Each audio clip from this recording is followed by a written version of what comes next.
Hey, it's Drew Neiser with another Tuesday tip. We've had our third conversation on tech stacks in CMO Huddles. It is always an issue to get this right. How much do you invest? What do you invest in? How do you manage it? How do you make sure you're getting it all right? So I'm going to pick one of our huddlers. I'll start with Adriel Sanchez. Adriel, what's your tip? Buy software for what it's intended to do. Avoid configuring something all different sorts of ways because you wind up creating some Frankenstein that no one will ever be able to manage.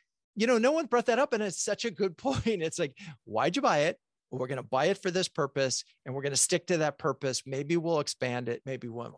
Okay, next up, Marca Armstrong from Passport. Marca, what's your tip? Understand what your organization needs. I think a lot of us get distracted with the shiny objects and want to have every piece of the tech stack imaginable. And then you end up with all of these different pieces that you realize you're only using 50% of. So buy what you need and then build from there.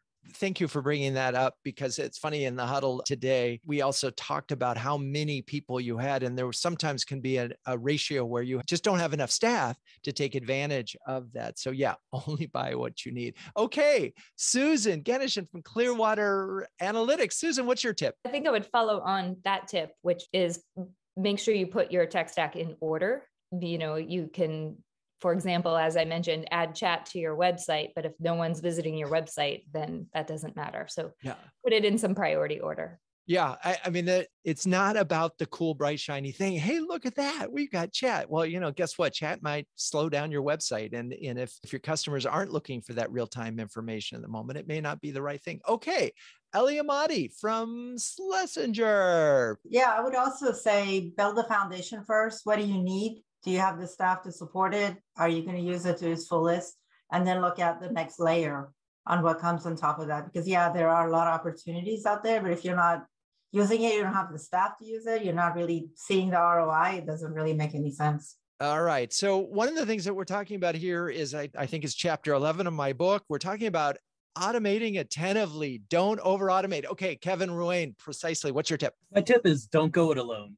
Engage your IT team, sales ops, data operations, whoever else in your organization. I think you'll be surprised by who has experience with these tools. It can help you connect the dots with other technology that may exist within the organization to get the most value out of it.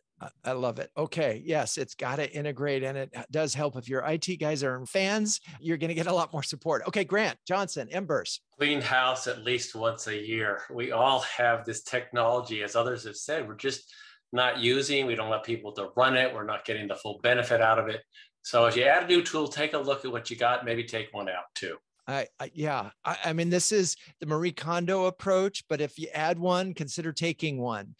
Definitely some pruning, and you get an audit, do an audit. Okay, let's see. How about Heidi Bullock from Tealium? Yeah, I would say start with your use case and where you feel like you'll have the biggest business impact. Like if your challenge is retention, if your challenge is net new, figure out your use case and then let that lead you to what tech you decide to buy. I also think it's a good idea to map out a roadmap, because I think like you can't do everything at once and that gets overwhelming for people. So I think just look at where your business impact is going to be the biggest and then pick tools that fit with that.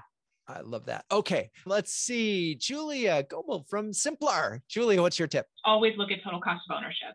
So when you're choosing a tool, identify not only the operating and implementation costs, but how are you going to staff it accordingly and use it accordingly. Often our most expensive tools are the ones that we don't have full utilization. And so I think about not only the implementation, but the ongoing operation. And I just want to, by the way, point out what a great book a smart book you have right behind you. So, wow.